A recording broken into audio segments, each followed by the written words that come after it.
오늘 죄인들의 친구 시리즈 우리 계속적으로 살펴보고 있는데요. 오늘 죄인들의 친구로 들어갈 때 먼저 본문 말씀을 보도록 하겠습니다. 본문 앞에 한번 비춰 주십시오. 제가 한번 읽겠습니다. 오늘 누가복음 10장 25절에서 37절 말씀입니다. 어떤 율법 교사가 일어나 예수를 시험하여 이르되 선생님, 내가 무엇을 하여야 영생을 얻으리까?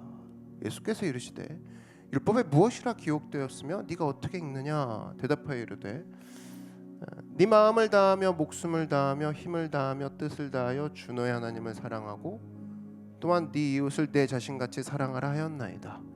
예수께서 이르시되 네 대답이 옳도다. 이를 행하라. 그러면 살리라 하시니 그 사람이 자기를 옳게 보이려고 예수께 여짜오되 그러면 내 이웃이 누구니이까? 예수께서 대답하여 이르시되 어떤 사람이 예루살렘에서 여리고로 내려가다가 강도를 만나매 강도들이 그 옷을 벗기고 때려 거의 죽은 것을 버리고 갔더라. 마침 한 제사장이 그 길로 내려가다가 그를 보고 피하여 지나가고 또 이와 같이 한 레위인도 그곳에 이르러 그를 보고 피하여 지나가되 어떤 사마리아 사람은 여행하는 중 거기 이르러 그를 보고 불쌍히 여겨 가까이 가서 기름과 포도주를 그 상처에 붓고 싸매고 자기 짐승에 태워 주막으로 데리고 가서 돌보아 주니라. 그 이튿날 그가 주막 주인에게 데나리온 2를 내어주며 이르되 이 사람을 돌보아 주라. 비용이 더 들면 내가 돌아올 때 갚으리라 하였으니 네 생각에는 이 세 사람 중에 누가 강도 만난 자의 이웃이 되겠느냐? 이르되 자비를 베푼 자니이다. 예수께서 이르시되 가서 너도 이와 같이 하라 하시니라. 아멘. 네, 오늘은 죄인들의 친구 시리즈 시간으로 선한 사마리아 사람을 살펴보도록 하겠습니다. 오늘 선한 사마리아 사람의 비유입니다. 이거는 뭐 사실은 워낙 유명한 비유라서 예수 믿지 않는 사람들도 알고 있는 거죠. 그러니까 이게 유명해서 유명한 것도 있지만 사실 이 비유가 중요한 이유는 너무 잘하는 거 뭐 이거보다는 영향력이 있습니다. 이 비유가 갖고 있는 힘, 이 비유가 갖고 있는 그 영향력이 어느 정도냐면 이 비유를 만난 사람들이 새로운 시도를 한 것이 되게 많아요. 그런 여파를 주는 굉장히 강력한 비유입니다. 예를 들면 지금 전 세계 기독교 문명이 들어가 있는 나라들 있죠. 그곳에 들어가서 보면 굉장히 많은 병원 사역 그리고 구제 사역들을 합니다. 그런 내용들, 뭐 구호 단체들 있죠. 예를 들면 굿네이버스나 뭐 이제 자선 사업 단체들 같은 거, 병원들, 자선 사업 단체들, 구제 단체들 전부 다 뭐냐면 이 선한 사마리아 사람의 비유에 자극받아서 세워진 곳이라는 거죠. 그러니까 그 정도로 이 비유는 한번 회자되고 말 정도가 아니라 단체를 세워버리고 병원을 세워버리고 한 사람의 인생을 바꾸는 놀라운 힘을 갖고 있는 게 사마리아 비유라는 겁니다. 리빙스턴, 여러분 아프리카의 성자라고 얘기하는 리빙스턴, 이 데이빗 리빙스턴도 선한 사마리아 사람의 비유를 읽고 도전을 받고 그의 삶을 하나님께 헌신하기로 했죠. 그리고 또 여러분 잘 아는 데이빗 브레이너드, 이 사람도 데이빗이네요. 인디안 선교했던 사람. 그래서 29살인가요? 피토하고 죽은 청년 있죠. 그 사람도 이 선한 사마리아 비유 하나에 꽂혀서 여기서 불붙어서 자신의 삶을 하나님 앞에 드리기로 변화시키는 삶으로 갔다라는 겁니다. 그래서 어찌 보면 성경에 수많은 비유들이 있는데 여기서 어떤 비유가 가장 많은 성도들을 변화시켰을까라고 만약에 랭킹을 꼽는다 그러면 사실 이 비유가 탑3 안에 들어가는 정도죠. 그러니까 항상 이 말씀을 들을 때마다 사람들이 불이 붙었다는 겁니다. 선한 사마리아, 왠지 유들유들할 것 같은데 이 이야기는 사람을 불붙게 만드는 이야기였다라는 겁니다. 그래서 특별히 여러분 오늘 젊은이들이 많이 앉아 있는데 온라인으로도 우리 함께 하고 있죠.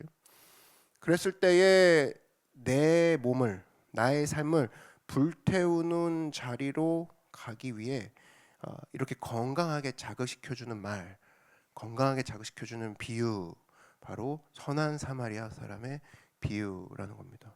그래서 여러분 보세요. 이 정도까지만 얘기 들어도 그러네. 리빙스턴 그랬어. 데이비 브라이언도 그랬어. 저 비유가 저랬어. 이렇게 볼 게 아니라 한 단계 더 나가자고. 뭐냐면 그 사람들에게도 불을 붙였다라면 나한테도 오늘 불이 붙여질 수 있는 거 아닌가.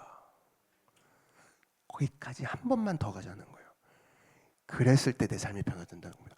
이 얘기를 듣고 병원을 지었다고? 나는 지금 월세 한 번 못 내서 난 지금 요 앞에 내 회사 일로 피곤해 죽겠는데 저걸 듣고 굿네이버를 세우고 자선사업단체를 세웠다고? 그럼 나한테도 그런 일이 벌어질 수 있겠네로 넘어가는 거. 그게 내 말씀으로 붙잡는 길이라는 겁니다. 사실 그 차이는 되게 미세하지만 오늘 듣는 모두가 똑같지 않게 만드는 힘이 있다라는 거예요. 여러분 모두가 그런 마음으로 오늘 이 말씀을 대하는 그런 축복 있기를 바랍니다. 자, 근데 오늘 시작을 한번 보시면 오늘 본문을 다시 한번 보여주시겠습니까? 첫 페이지. 말씀이 한번 누구한테 주어졌냐? 그러면 율법 교사한테 주어졌습니다. 율법 교사. 저런 사람의 특징이 뭐냐면 일단 머리로 신앙생활합니다. 머리로. 그러니까 지금 좀 아까 가슴에 불이 붙어야 된다고 얘기했는데 이 사람은 불이 안 붙어 있는 거예요. 머리에 머물러 있는 겁니다. 예수 그리스도 딱딱 누구누구, 기독교 딱딱 누구누구, 기독교의 영향력 딱딱 누구누구. 알아, 봤어, 알지, 스크랩 해놨어, 캡처했지. 근데 여긴 뜨거워지지 않은 상태. 율법 교사. 인포메이션은 되게 많아요. 들은 것도 많고 아는 것도 많고 논하라고 그러면 얼마든지 논해. 근데 가슴에 불이 없는 거야.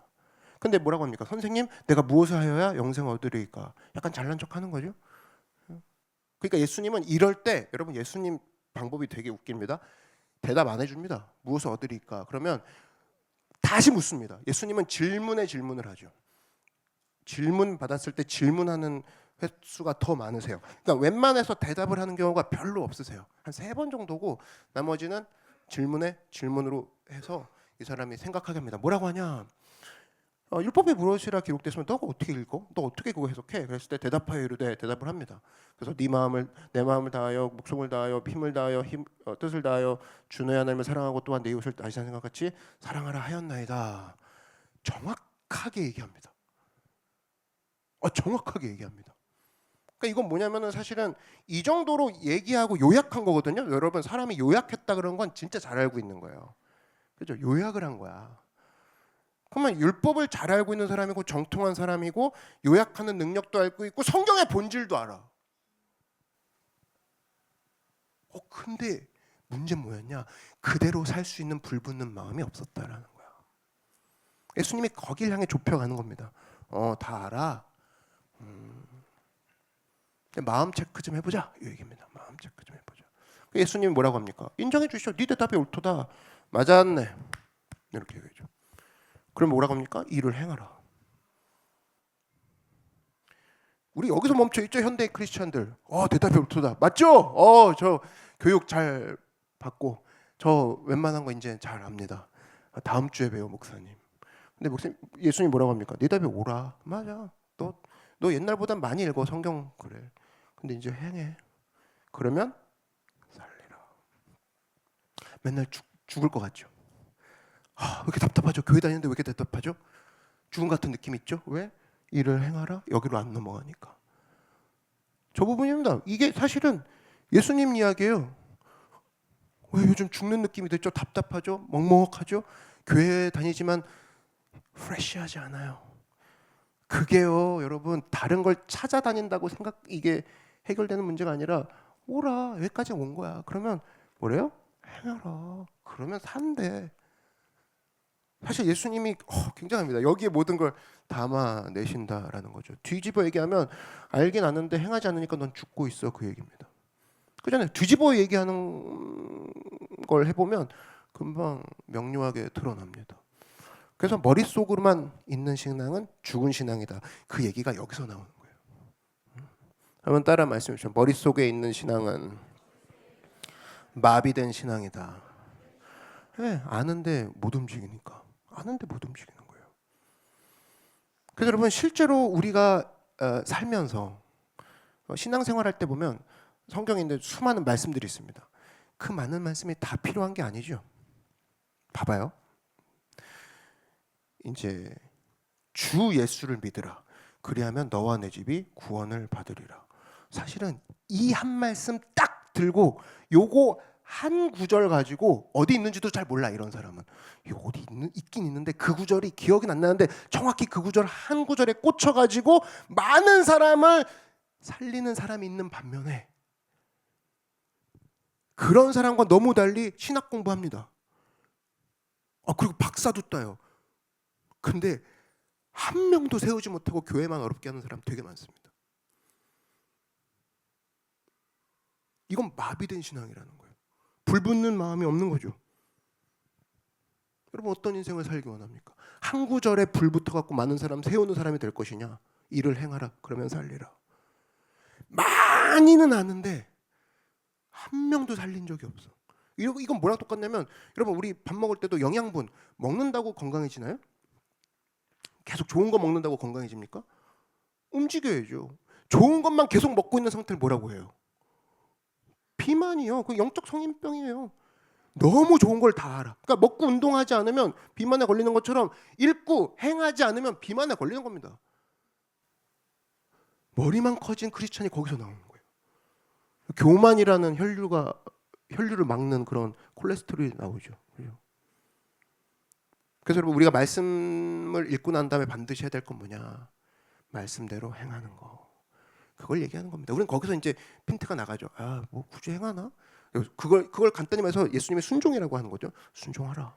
알았니? 그대로 행하라. 콜 투 액션 그때 당시 말로 순종이에요. 그건 제가 시간이 없어서 제 오피니언이랑 안 맞아서 저의 MBTI는 그게 아니어서 그러면 죽으리라요. 사실 오늘 예수님이 얘기하는 게 그거라는 겁니다. 그래서 여러분 순종하지 않고 과다한 말씀을 들으면 교만이라는 콜레스테롤이 우리의 모든 영적인 신경들을 마비시켜 버립니다. 그래서 사람이 차가워지는 거죠. 여기만 뚱뚱해지는 거죠. 그래서 순종 없이 하나님 말씀을 계속 듣는다. 감격을 잃어버리게 됩니다. 아마 여러분 스스로가 한번 셀프 체크를 해보십시오. 순종 없이 말씀만 계속 읽었을 때, 순종 없이 예배 행위만 계속 드렸을 때 사실은 머리의 신앙으로 남아 있어서 위험한 상황이 된다라는 겁니다. 자, 그러면 우리는 머리의 신앙을 가지지 않고 어떤 신앙을 가져야 되는 것인가로 이제 넘어갈 건데요. 자, 뭐가 중요하냐?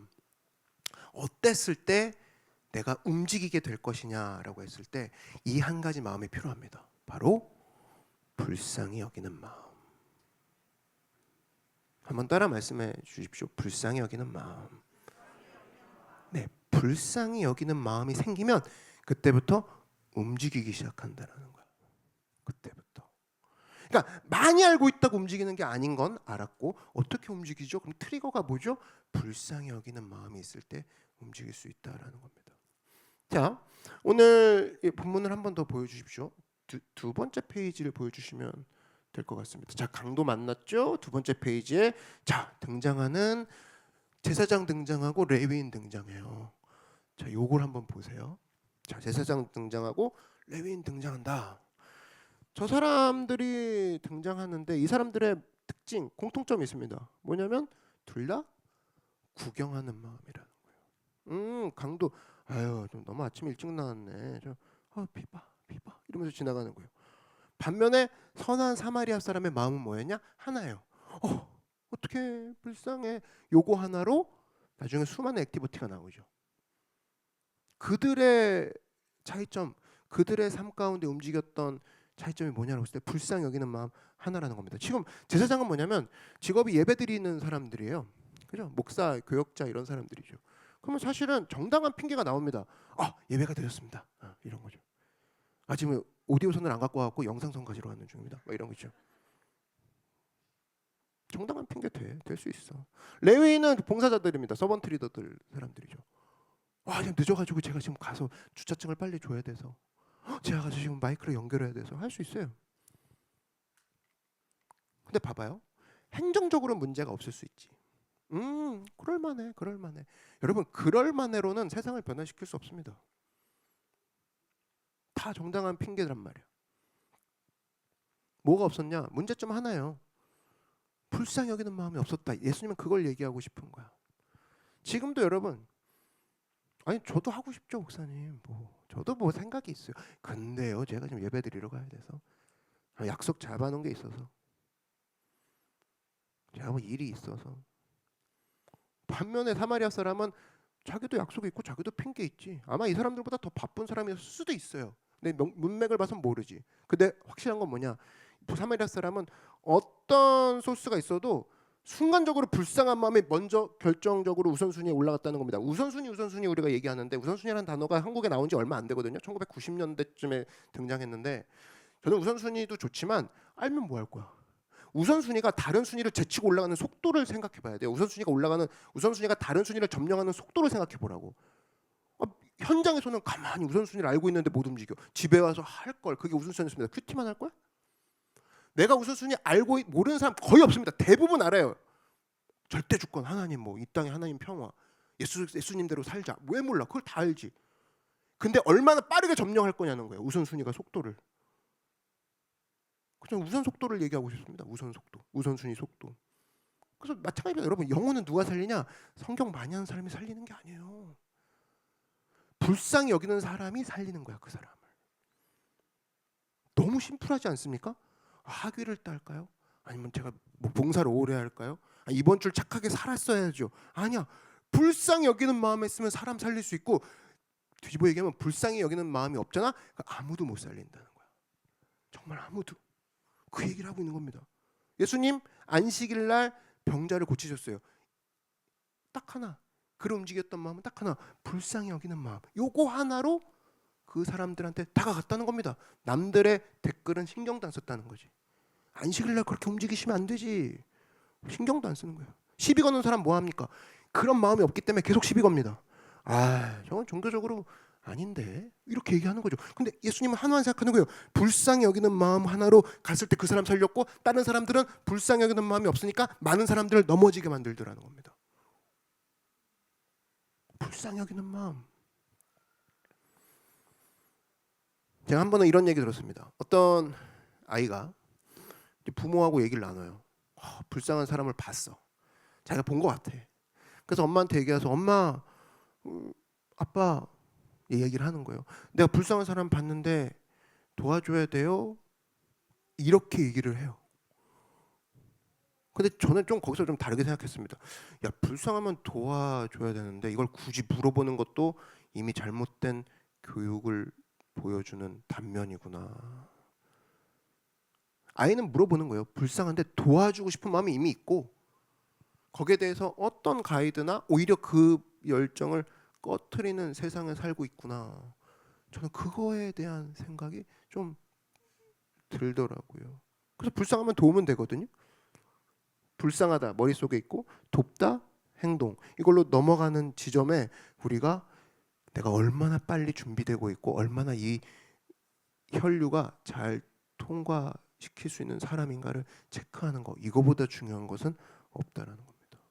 불쌍한 사람의 정의, 불쌍한 사람의 과정, 이걸 아는 것보다 불쌍한 사람이 있다? 그냥 돕는 거. 선한 사마리아 사람처럼 그냥 돕잖아요.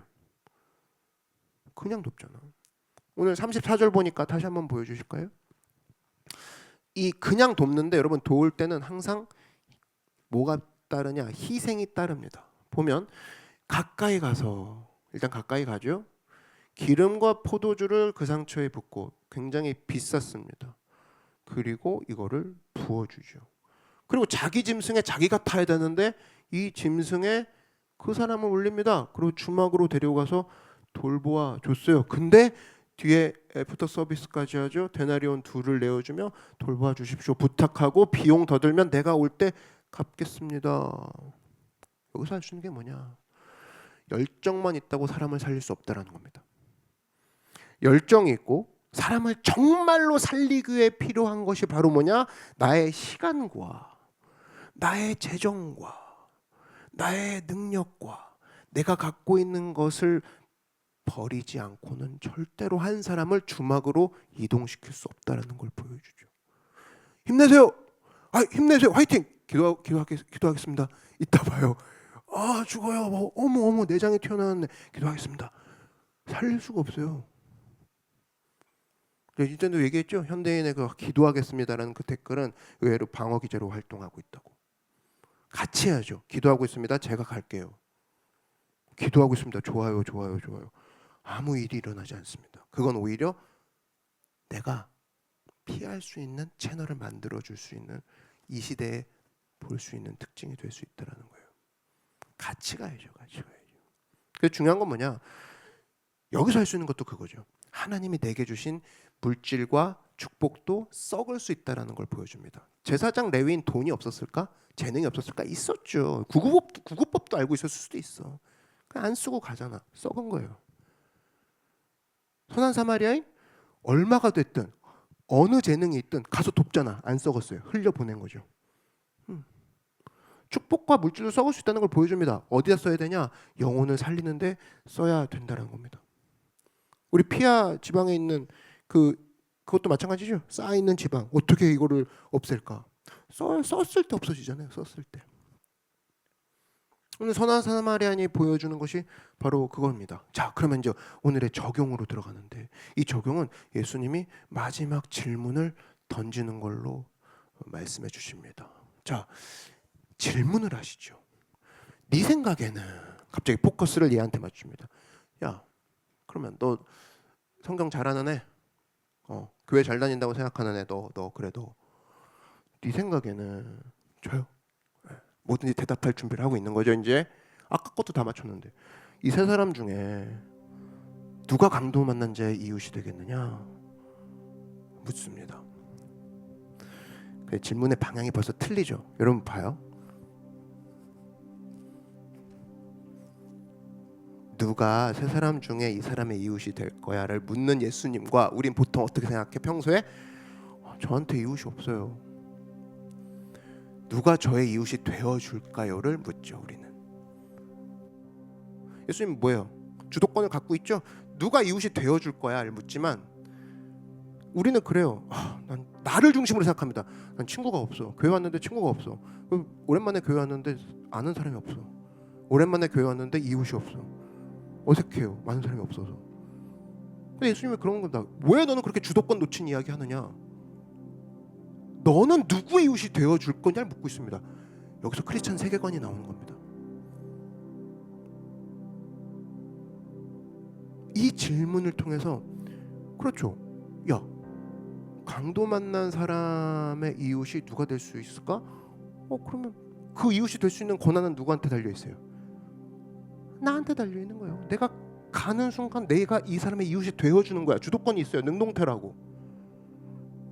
근데 그렇게 안 살잖아. 아무도 교회 와도 뭐 누구도 안 알아주고 그냥 다른 교회 갈까요? 뭐 이러고 있어요. 그리고 어색하고요. 아니면 뭐 직장 가도 제 친구가 없는 것 같고, 지가 가서 주도권을 가지고 이웃이 되라고 예수님이 질문으로 때리고 있는 겁니다. 이 시대에 2000년 전에 저는 편해요. 사실 뭐 저 같은 입장에서 노크교회에서 편하죠. 왜냐면 제가 목사잖아요. 그래서 좋은 것 같아. 저는 언제든지 다가갈 수 있죠. 이상하지 않죠. 그냥 제가 가서 얘기 건다고 막 제 생각인가? 다 좋아하는 하시는 것 같아요. 예. 예. 그래서 막 누구세요? 이러진 않잖아. 주도권 나한테 있는 거예요. 생각해 보니까 목사 되기 전에도 그런 기회 많았던 것 같아요. 전도사 때라든지. 불쌍해 보여. 불쌍히 느껴져. 소외된 것 같아. 그럼 내가 가서 먼저 말 걸어주고. 근데 생각해 보니까 지금도 어렵다고 느끼는 그 사람을 보고 내가 다가갈 사람은 지천에 깔려 있어요. 반대로 생각해 볼까? 야, 목사인데 아무도 안 알아주고 외롭네. 그렇게 생각하는 목사도 있겠지만, 그렇게 사는 사람도 있겠지만, 반대로 생각하는 거예요. 예수님 그 얘기하는 거예요. 야, 네가 가서 다가간다 그러면 너 오늘 하루 엄청 바쁠 걸? 맨날 외롭다고 그랬어요. 누구 잘못이에요? 그러면 지 잘못이지.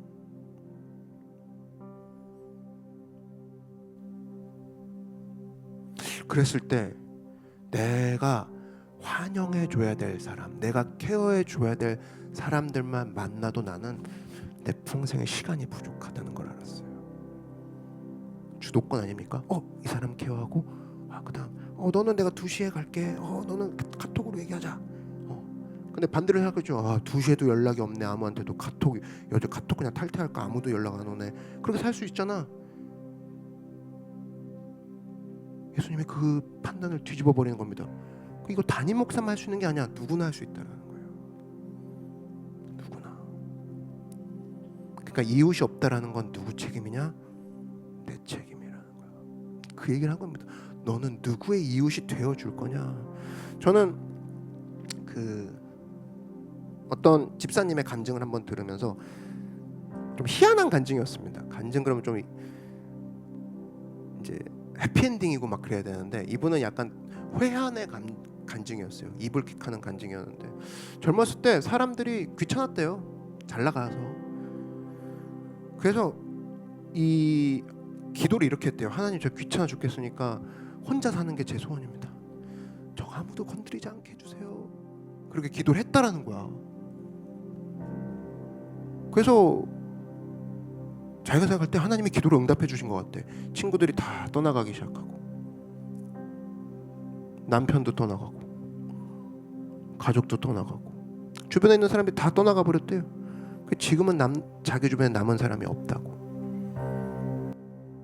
자기가 늘 귀차니즘이었는데 그 기도를 응답해 주셨나? 다 떠나갔대요. 그래서 그런 얘기를 합니다. 목사님, 제가 기도했던 것 중에 제일 후회되는 게 뭔지 아세요? 뭡니까? 사람이 귀찮아요. 하나님, 저 혼자 있게 해주세요. 아무도 제가 원할 때만 그렇게 깔끔하게 살고 싶어요 했던 그 기도가 제일 후회돼요 라는 이야기를 하시더라고요. 저는 나이 들어가면서 그것만큼 멋진 게 없다고 생각해요. 바로 뭐냐? 먼저 다가가서 이웃이 되어주는 거. 가장 어른스럽고 가장 멋지게 나이 들어가는 모습이 아닐까요? 이제 12월 1일 한 달 후면 여기저기서 이제 한 살 더 먹었어요. 어떻게 할까요? 빨리 결혼할까요? 부터 시작해갖고 제 나이는 누가 보상해주죠? 이런 얘기 슬슬 나올 거란 말이야. 그럼 생각해보라고. 내가 멋지게 늙어가고 있는가 생각해야죠. 내가 누군가 이웃이 되어주고 있는가. 우리 교회도 마찬가지입니다. 내가 가서 도와주면 할 일이 너무 많은 거예요. 우리가 가서 도와주면 할 일이 너무 많은 거예요. 믿으십니까? I love my city도 마찬가지예요. 우리가 가서 영등포에 도와줄 일이 많고, 영등포 갖고는 부족해. 서울시에 우리가 컨택해서 도와줘야 될 사람들을 연락할 수 있게 우리가 관계를 맺읍시다. 아니면 전 세계를 살펴보고 저 나라에 지진이 일어난 게 내 일이 아니야? 그게 아니고, 저 나라에 지진이 일어나서 불쌍히 여기는 마음, 내가 가서 돌봐줘야 될 아이들이 있을 거야. 하루가 시간이 모자랄 겁니다. 하루가. 어떻게 살 거예요? 아무도 요즘 연락 없어요. 아무도 연락을 안 하네요. 그렇게 살 거예요?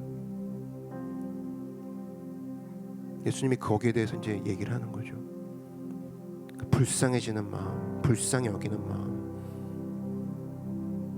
세상에 우리를 기다리고 있는 사람들이 너무나 많다는 겁니다. 한번 따라 말씀해 주십시오. 세상에 우리를 기다리고 있는 사람이 너무도 많다.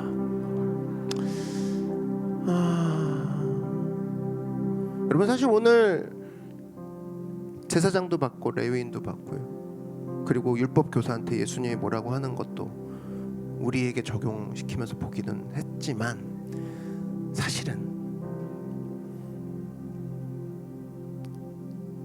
오늘 넘어져 있는 그 사람이 우리일 수도 있다는 생각을 마지막으로 해봅니다. 내가 이 여행객과 같구나. 우린 죄로 인해서 일주일 동안 두들겨 맞고 피 흘려 쓰러져 있는 사람, 그게 바로 나구나. 강도 맞은 거죠? 네. 멀쩡히다가 전세 사기 당하는지 내가 어떻게 알았어? 그냥 갖고 간 거죠? 모든 것을 잃어버리고 죽은 듯한 상태로 누워 있는 거 나랑 똑같아. 우리랑 똑같아. 근데 그 상황이 어땠어요? 제사장은 옆을 지나갔어. 즉 종교는 옆을 지나갔어. 종교는 나의 곁을 지나갔고, 자기 개발 내 옆을 지나갔어. 관리 잘하지. 나는 여전히 피 흘리고 쓰러져 있어서. 그럴 때 누가 다가오셨냐? 예수님은 나를 발견하시고 나의 상처에 기름을 부으시고 포도주를 부으시고 나를 싸매고 내가 너를 천국으로 데려가겠다. 그분은 나에게 생명을 주셔서 구원하셨다는 겁니다. 로마서 5장 8절에 우리가 아직 죄인 되었을 때 그가 나를 구원하셨다. 다른 게 아니죠. 우리가 피 터져 내장이 쏟아져 나오고 이젠 아무것도 의미가 없다라고 누워 있을 때 그가 나를 구원하심으로. 그럼 뭐라고 합니까? 오늘 선한 사마리아 사람 똑같이 얘기하는 거예요. 내가 다시 돌아올 때까지 너를 돌봐줄 것이다. 교회는 주막과도 같다는 거예요. 교회한테 얘기하는 거죠. 내가 다시 올 거니까 이 사람 잘 돌봐주십시오. 교회한테 얘기하는 것 같지 않습니까? 저기 나온 주막이 교회예요. 예수님이 우리한테 부탁하는 겁니다. 야, 이 사람 잘 하고 내가 다시 돌아오마. 우린 그 약속 믿고 돌아오시면 이 사람에게 더 큰 보상을 해주시겠구나. 나는 이 사람을 돌봐야겠구나. 저는 노크교회가 이런 주막이 되기를 바랍니다. 노크교회가 여관이 되기를 바라요. 노크교회가 이런 쓰러진 사람들을 위해 이런 여관과 같은 역할, 상처받은 사람들이 치유하고 회복되는. 그러나 우리는 뭘 붙잡고 그가 돌아오셔서 데나리온 둘보다 더 큰 보상을 우리와 이 사람에게 할 것이다라는 약속을 붙잡고 가는 거. 그게 우리가 해야 될 일이라는 겁니다. 우리의 사명은 예수님이 다시 돌아올 때까지 그분의 사랑으로 쓰러진 사람들을 주막으로 데려와 섬기며 나아가는 거. 그것이 우리가 할 일이라는 거예요. 믿으십니까? 우리 그러기로 작정한 분들은 하나님께 영광의 박수 올려드리겠습니다.